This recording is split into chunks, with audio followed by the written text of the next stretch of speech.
Play It Forward. Go ahead, guys. Play It Forward on WUSB Stony Brook, 90.1 and 107.3 FM. Happy Friday. Happy Friday, everyone. And happy holidays, everyone. So alongside of me are my co-hosts and fellow advocates of Play It Forward, Kurt Hall and Taylor Solomon. Momentarily, we will introduce our guest, New York DEA Special Agent in Charge, Frank Tarentino. Before we begin, I'd like to pass the mic to Taylor. Hello, everyone. Thank you for tuning in. The Play It Forward Project is a nonprofit with a mission to bring awareness, education, and advocacy to the fentanyl opioid crisis. The Play It Forward show is a podcast for riveting conversations about illicit drugs, fentanyl, and substance use disorder. This platform allows us to bring in the wise, the dedicated, game changers, and civilians' voices. We broadcast from Stony Brook University's radio station live every other Friday, 1 to 2 Eastern Standard Time. Close to 2 p.m., we shout out a treasure trove of resources that are welcoming and accessible. There is help, counseling, guidance, treatment, and community.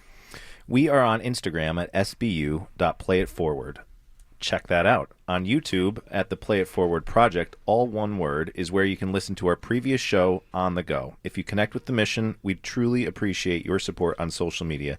That way, our mission can reach more people.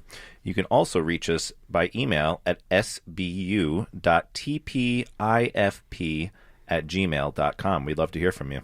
Yep, and I have great news that the organization will become a club on Stony Brook University's campus. Woohoo! Yes, Yeah, Taylor. Woo-hoo. So we are excited to continue and expand the advocacy, and we need more student club members. Presenting next is Kurt, who will share a few facts about fentanyl.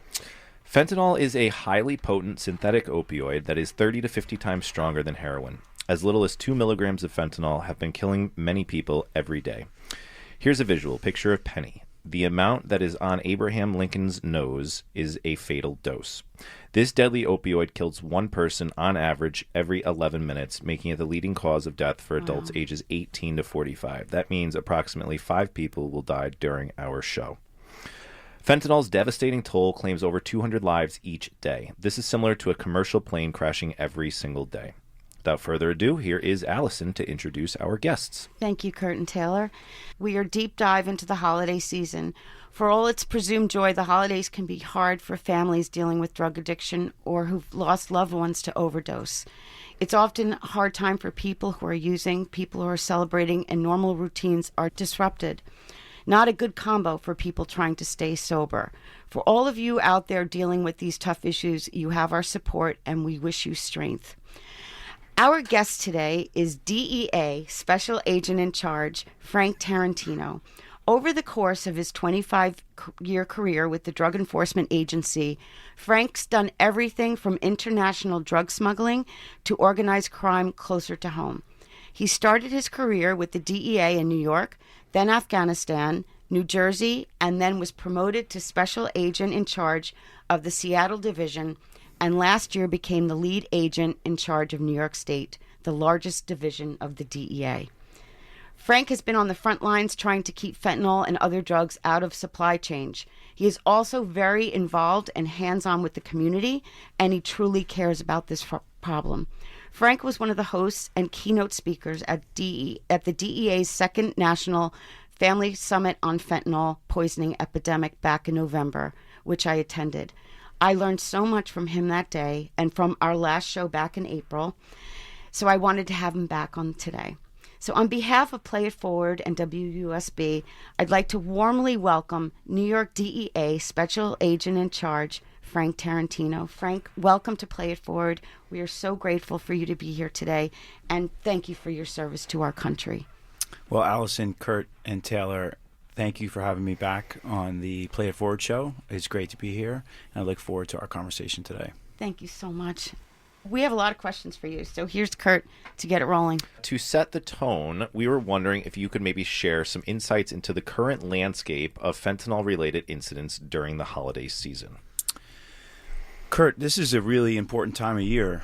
First and foremost, this is a great opportunity for families to reconnect. This is a great opportunity for families to enjoy each other's company and to celebrate successes and emphasize some of the more important values and traditions that families are built and strengthened by. And I think in this current climate of the synthetic opioid crisis that we face, this is a really great opportunity to have those very difficult conversations with our loved ones about the dangers that lurk on social media, that lurk out in the streets in which we live, and the communities in which we work. And I think this is oftentimes overlooked because we get caught up in the daily lives and the busyness that comes with that.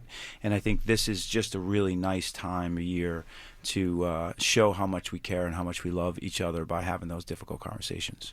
Yeah, absolutely. And I want to kind of touch on that a little bit, because as this is a joyful time and can be a really happy time, it can also be a really difficult time for people. And that goes, I think, across the board, whether it's loved ones that have lost somebody.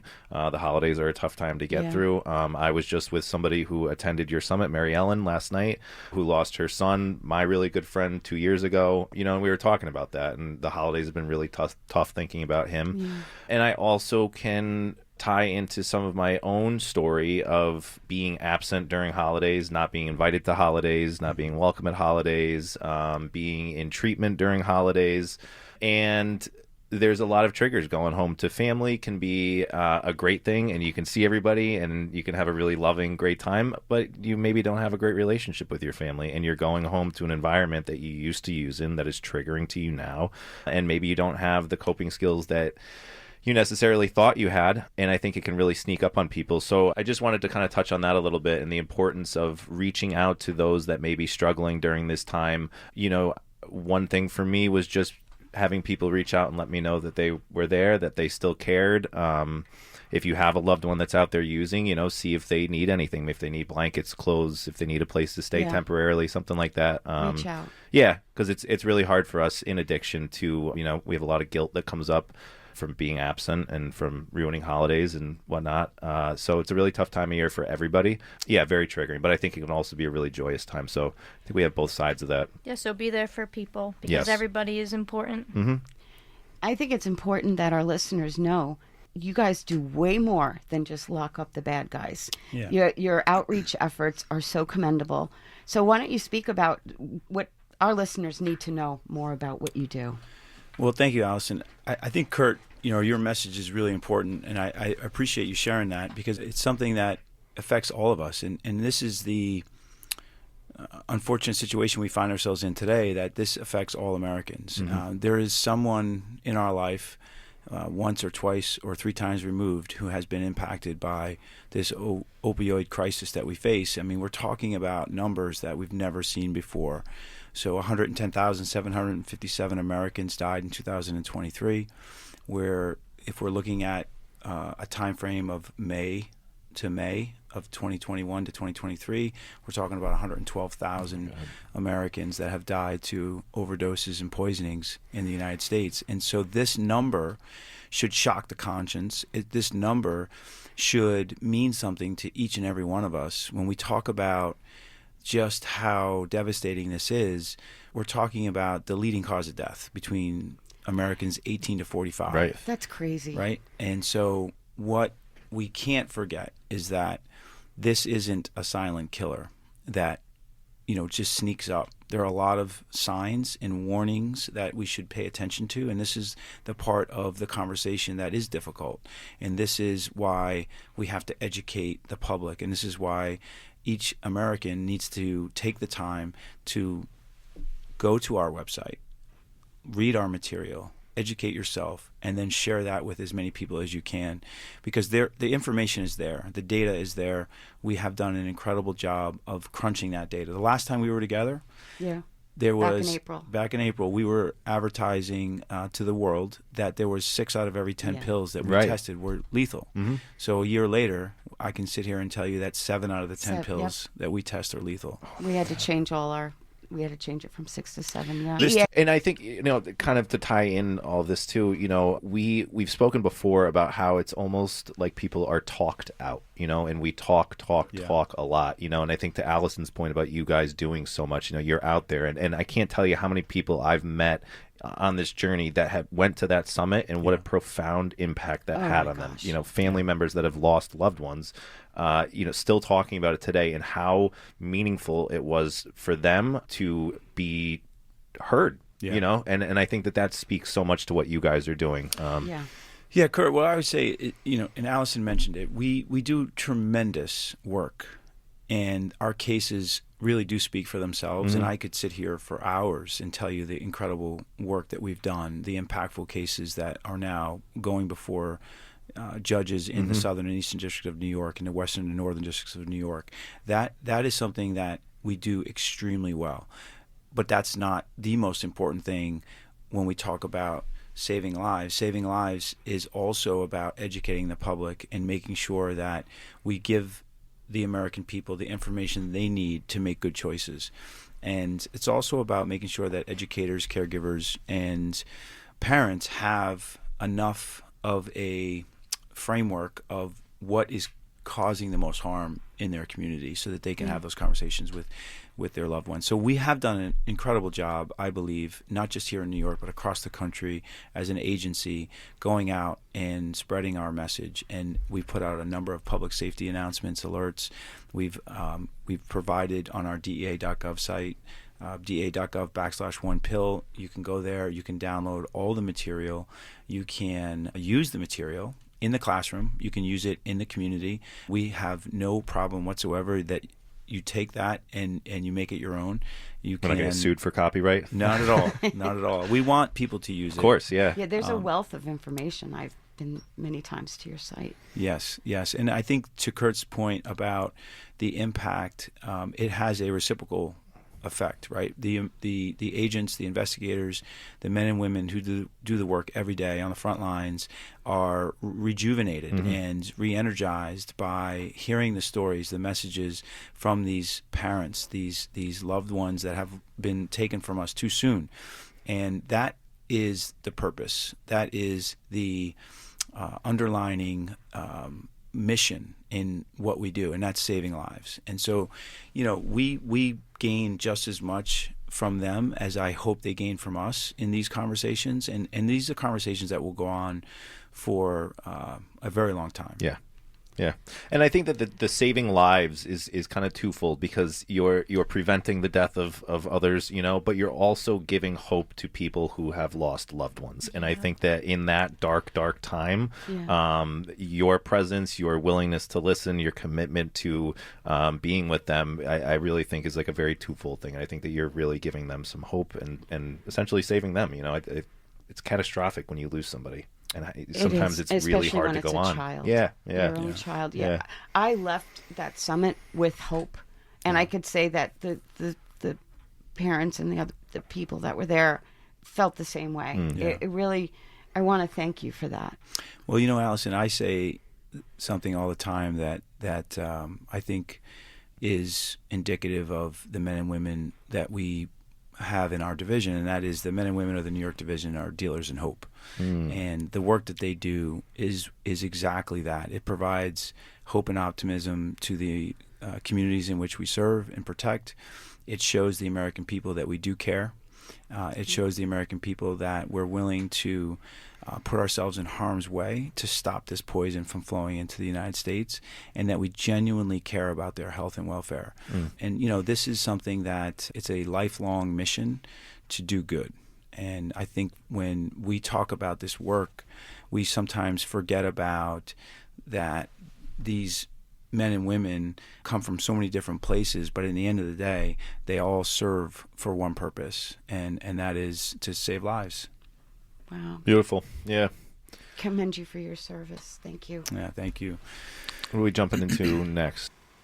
I want to touch upon social media. Okay. How has the landscape of drug sales, especially fentanyl-laced pills, evolved on social media platforms over the past few years?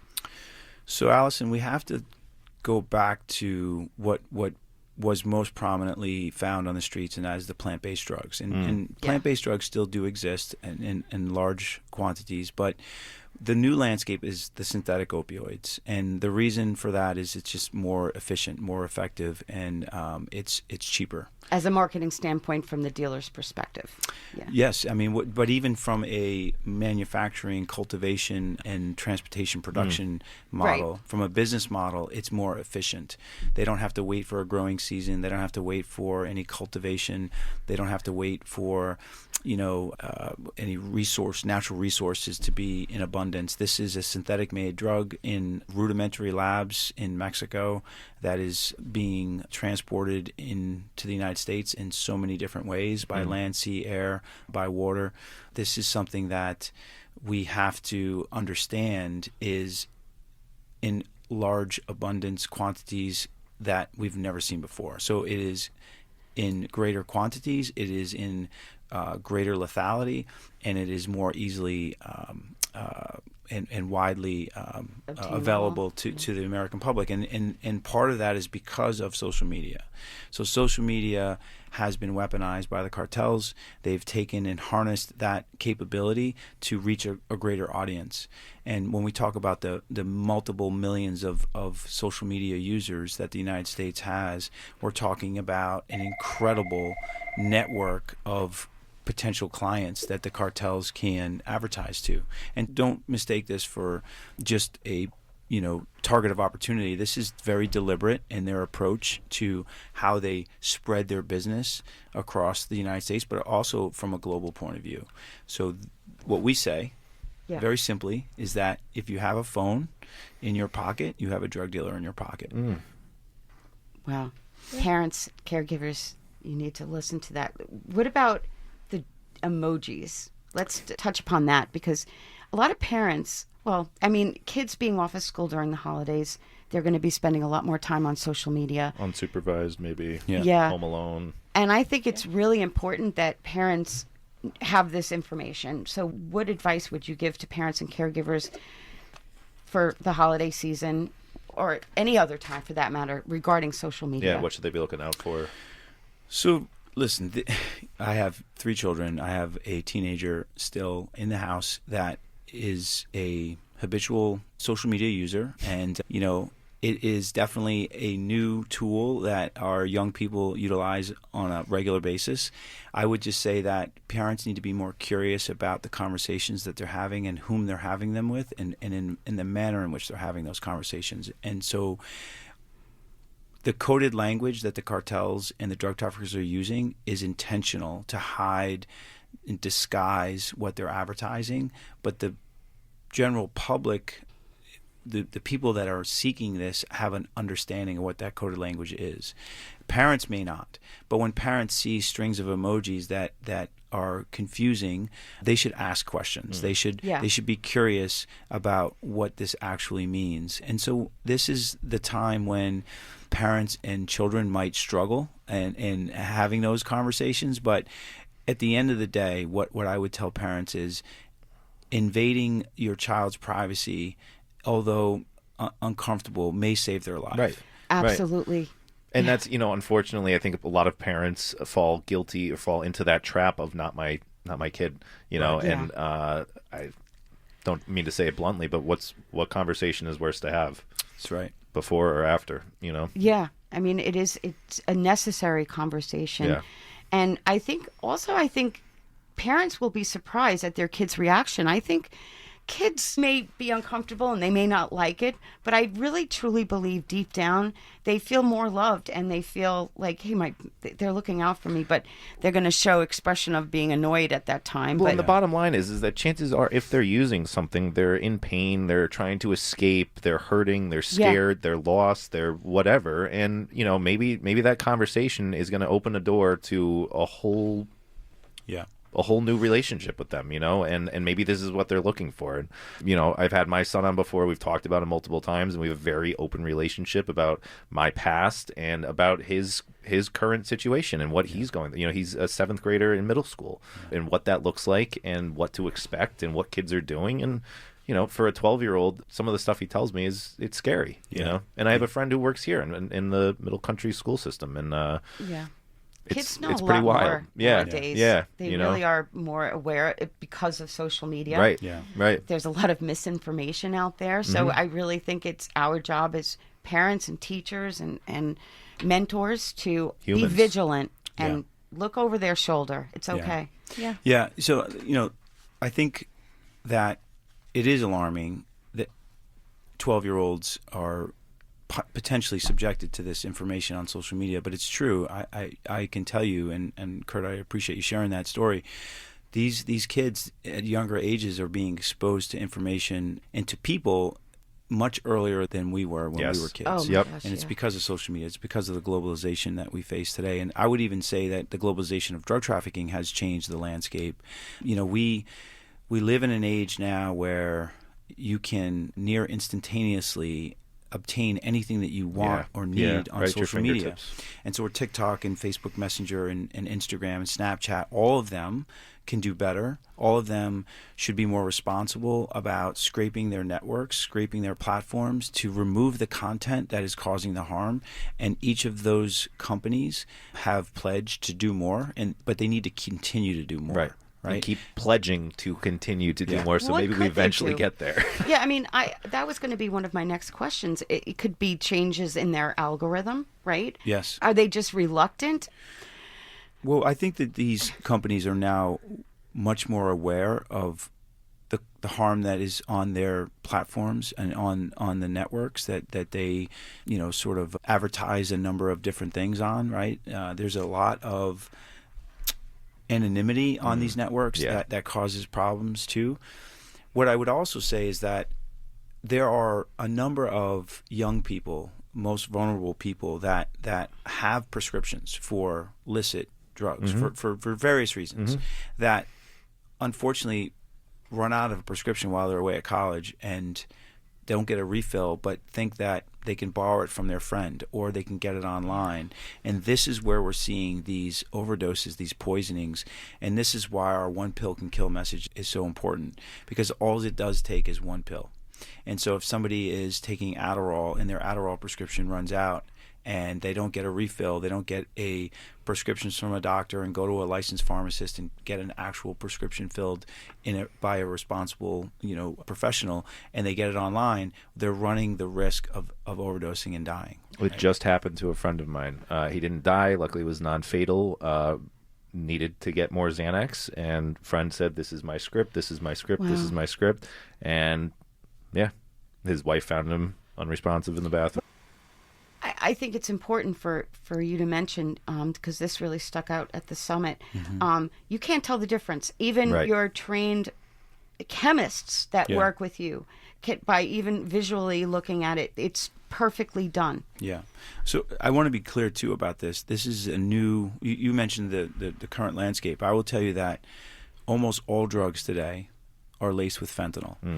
So we talked about 7 out of 10, but I will tell you that it's not just the pills that are being laced with fentanyl. It's cocaine, it's heroin, it's methamphetamine.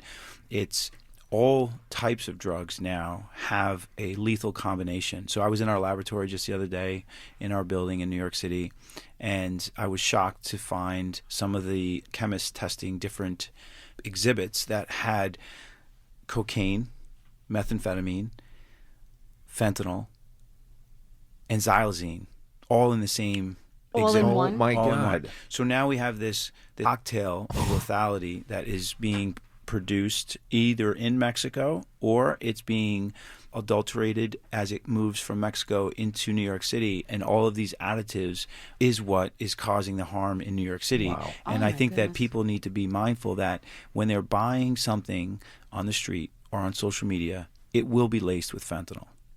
It will kill you.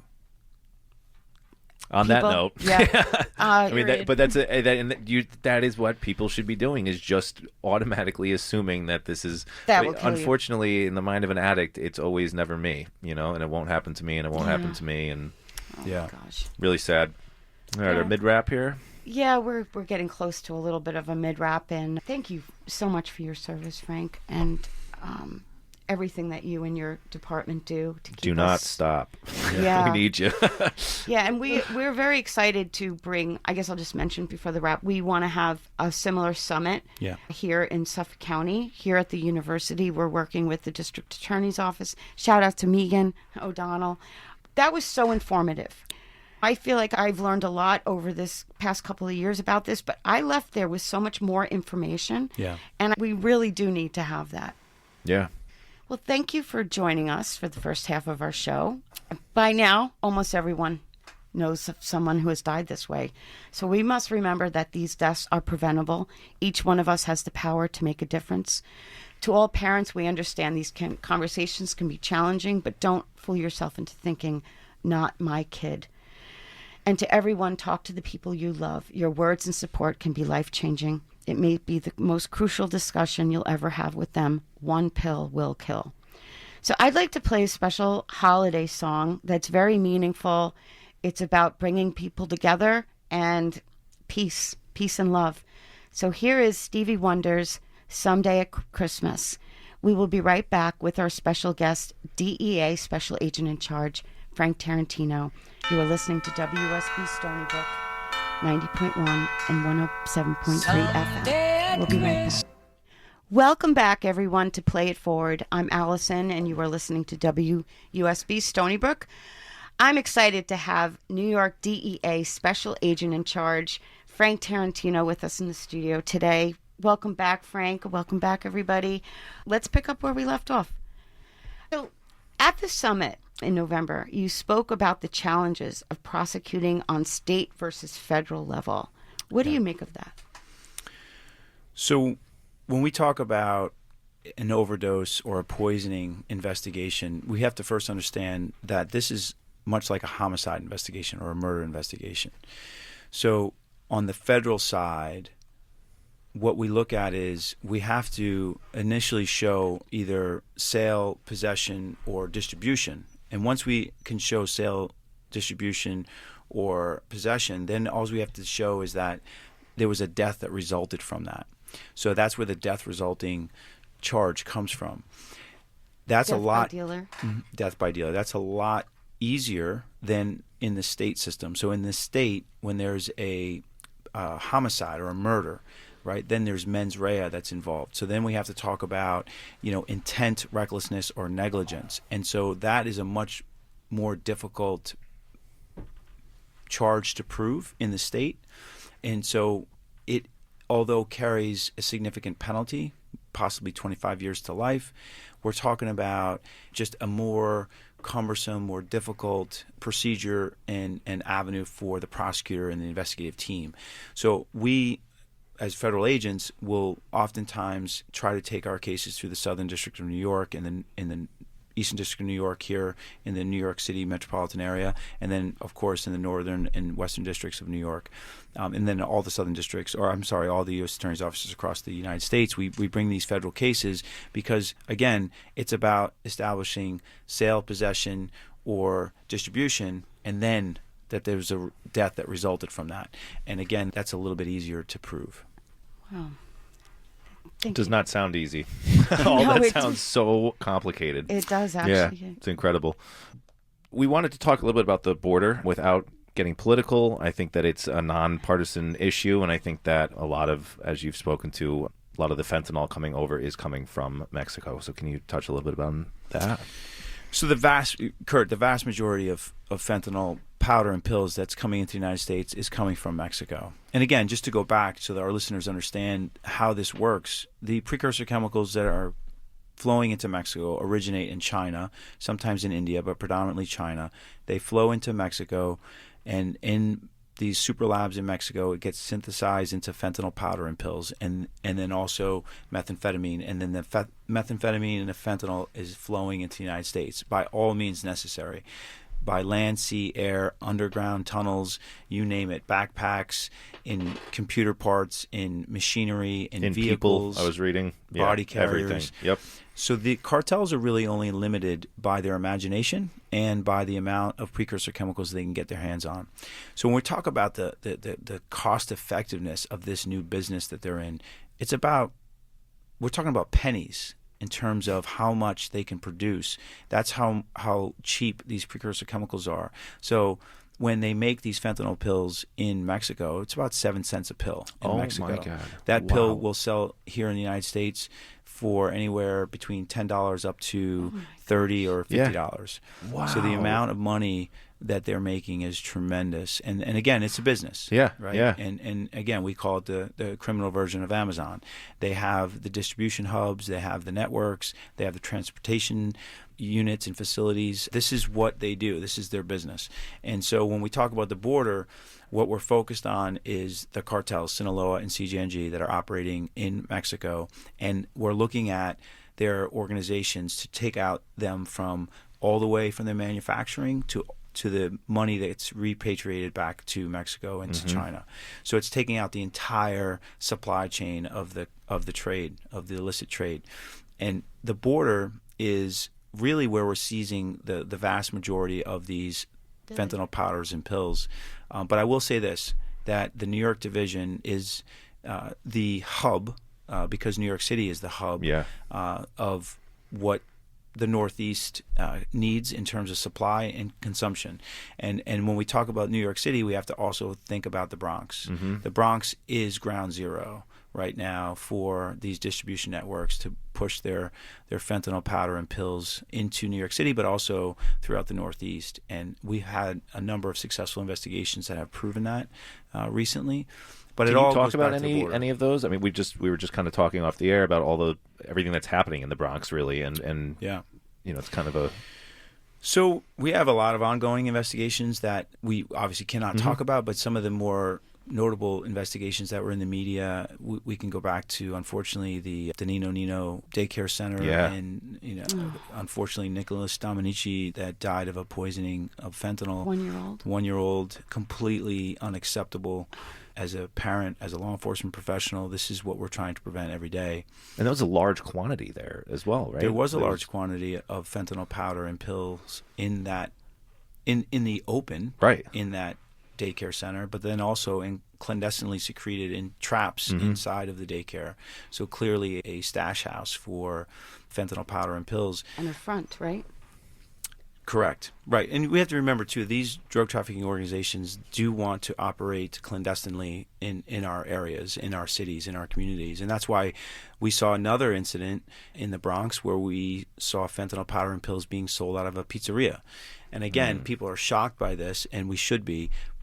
But I think this is what's happening across our state and across the country right now. Fentanyl is in every state. The cartel is in every state. The cartel is in 50 countries around the world.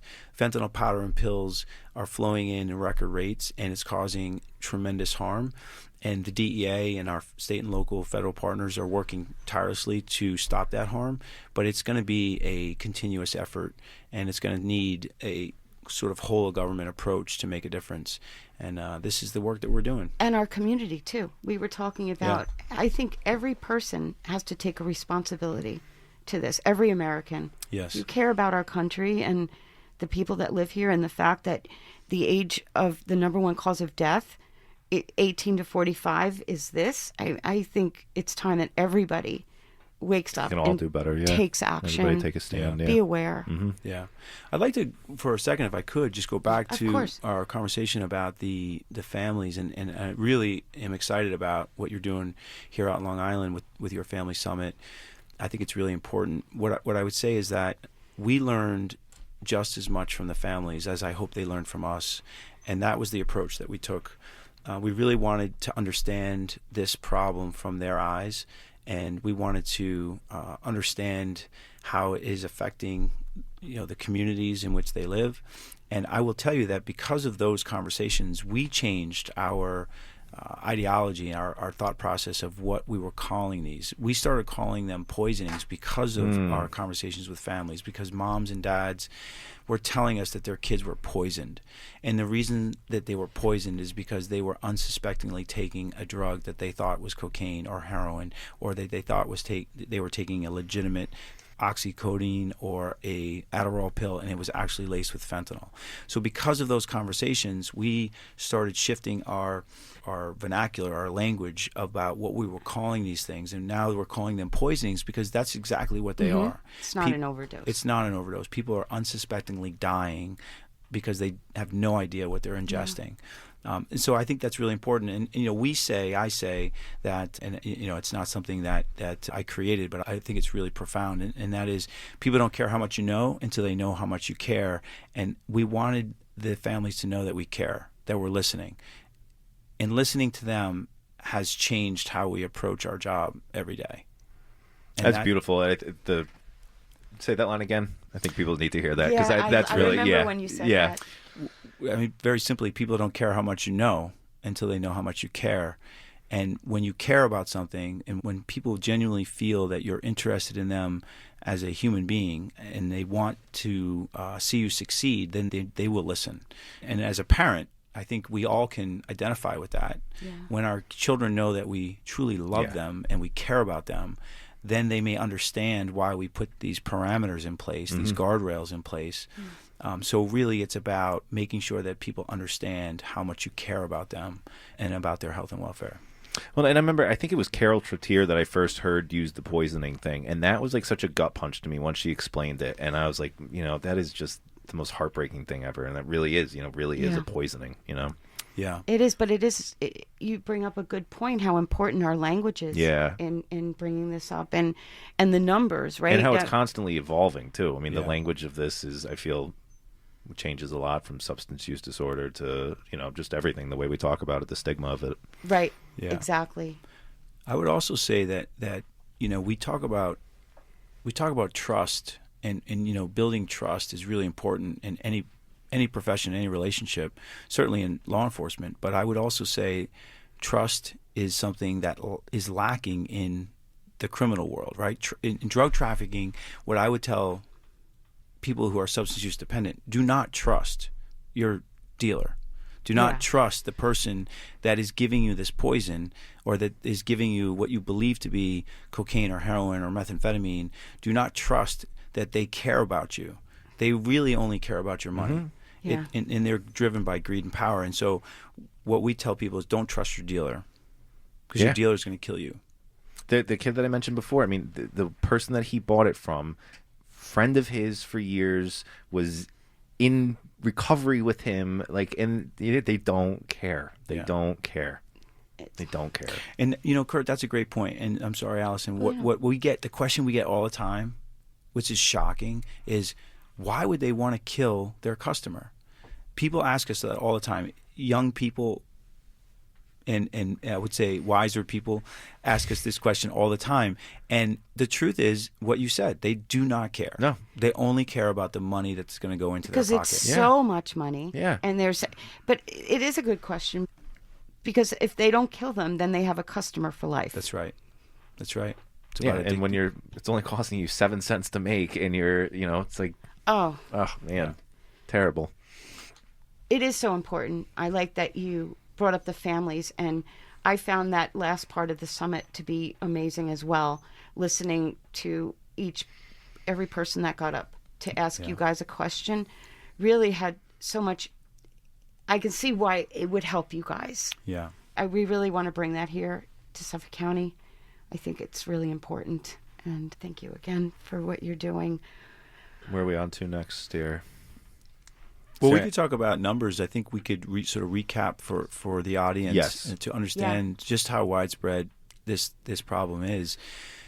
We talk about, when we talk about 110,757 Americans, that number is a big number, but people don't always, I think, understand or associate how big that number is.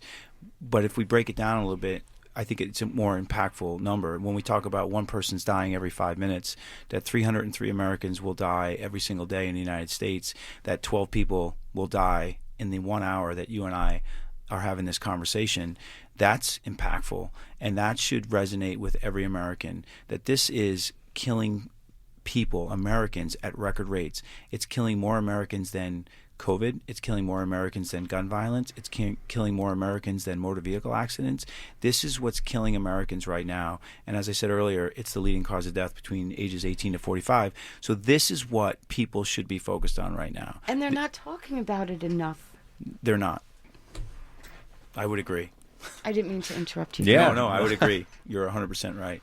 I find it so frustrating. Occasionally, I'll see an ad, a PSA about fentanyl, but like very rarely. Yeah. Or on the train, right? I'll see occasional bill, but I don't see it the way when we had COVID. Every day we were told how many people died. Every single day it was on the front page every day. Yeah. This is how many people died. It should be the same thing. Mm-hmm. There needs to be that much more awareness. Yeah. And I keep thinking about what Megan O'Donnell said, and you brought it up in the beginning of the show.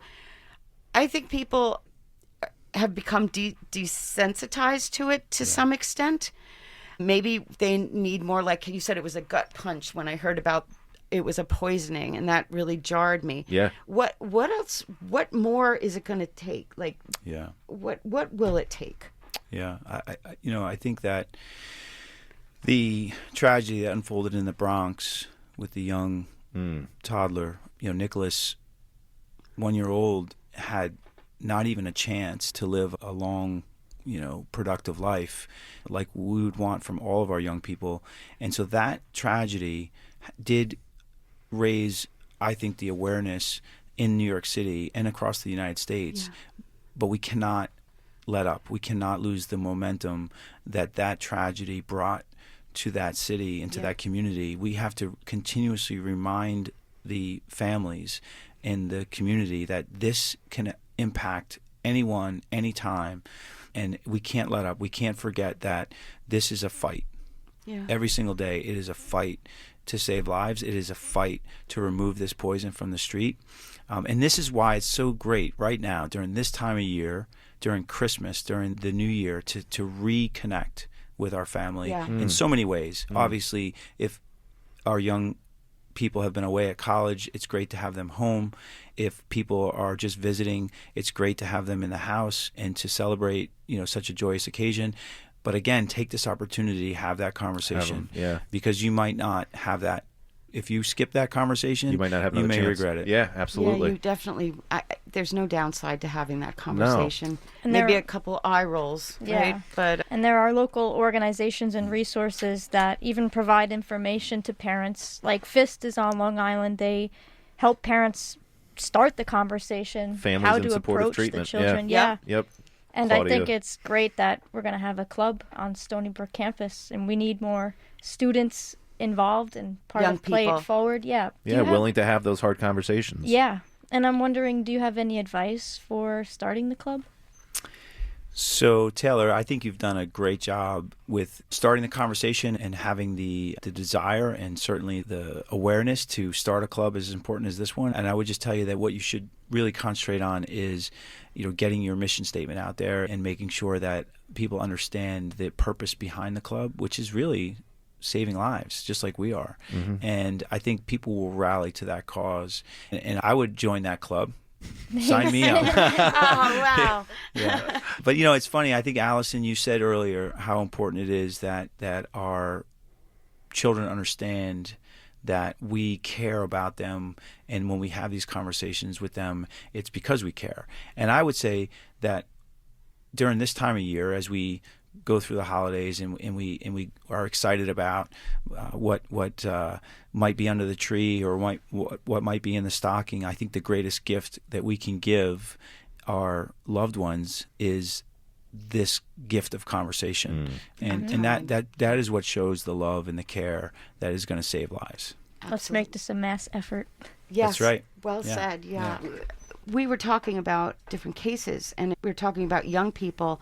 I remember recently in the news, I don't remember how many, but in Virginia, there were several kids that took what they thought were gummies, right? About 5 kids, and it was fentanyl. And they were elementary school kids. Oh, my God. Yeah. That's sad. Yeah, I haven't really read enough about that investigation to know the specifics. What I would say is that This is our message to the American people, and that is that anything that you get on the street or on social media today, any illicit drug that you're buying, is potentially laced with fentanyl, and it's lethal. And so I would just say that, again, go back to do not trust your dealer. And I would just encourage the parents, educators, and caregivers to know that these cartels are specifically, deliberately, treacherously targeting young people by advertising their poison in different shapes and forms and colors. That's intentional. Wow. Hang in there, kids. Yes. Listen to your parents, and parents talk and caregivers talk to your kids. Really quick, we didn't talk about this at all, but marijuana, medical cannabis, and fentanyl, I've heard some things about it popping up and stuff, and I think that with the recent recreational and legalization in New York, it's something that is worth talking about. Absolutely. Everybody just goes to their weed guy, and what if your weed guy is... Are you seeing it? Yeah. Opening the bags. Right. So, Kurt, what we have seen is a few instances of fentanyl residue in packaging in which marijuana was seized. What we have not yet proven through laboratory testing is actually marijuana laced with fentanyl. Okay. I would say that anything is possible in today's synthetic world that we live in. The synthetic drug world is ever increasing and evolving. And so we can talk about a number of different synthetic drugs today, whether it's xylazine or nitazines. These are all man-made drugs. And so anything is possible when we talk about other drugs being mixed with fentanyl. Just something to be aware of, anybody out there, Well, Mark Murray brought up something important, or no, it was the other person that presented that marijuana stays in your system for much longer. Mm-hmm. And so from an autopsy perspective, to figure out if that person was poisoned by fentanyl through marijuana, you're not going to be able to see it in a point of view from an autopsy, I suppose. Well, I would say that, the medical examiner's office in New York City, Dr. Jason Graham, who has become an incredible collaborative partner in this fight, they do incredible work, and their toxicology screens are really reliable, highly reliable, and very methodical. A lot of testing, a lot of data. We haven't seen instances of this masking of fentanyl. What I would tell the people listening today is that there are some things that people can do to educate themselves and to possibly prevent these overdoses and poisonings. And one of those things is going to our site, obviously, and then also just being mindful of the what's available in your immediate area to bring somebody out of an overdose state.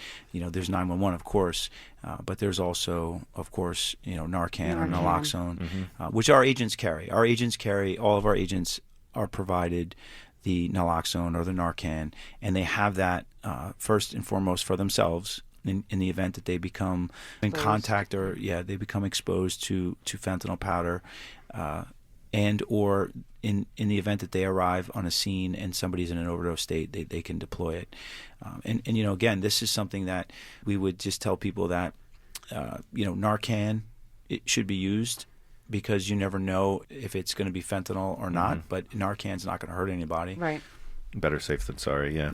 And So, I think with the ever-changing landscape, it's just important to remember to keep having these conversations, stay vigilant, and talk to one another.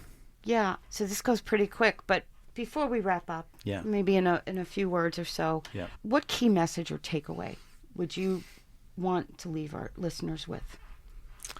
I think we could just go back and recapture what we said earlier, and that is have those difficult conversations and take the time to understand what your children are involved in and listen and get curious about the conversations that they're having. So it's about reconnecting and having genuine, honest conversations with our loved ones. And I think it's also just being mindful that one pill can kill, that poison is out there.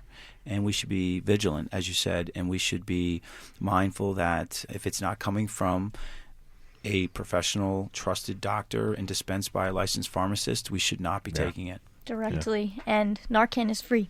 Yes. That's right. Thank you so much. DEA Special Agent in Charge Frank Tarentino, for being our guest today and for your outstanding and honorable service. And thank you, Erin. I sincerely thank everyone who supports our cause and understands how important it is to look out for each other and to empathize with anyone you know dealing with addiction.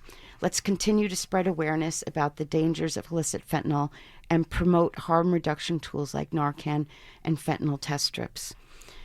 So reach out to us via Instagram at sbu.playitforward for more recommendations.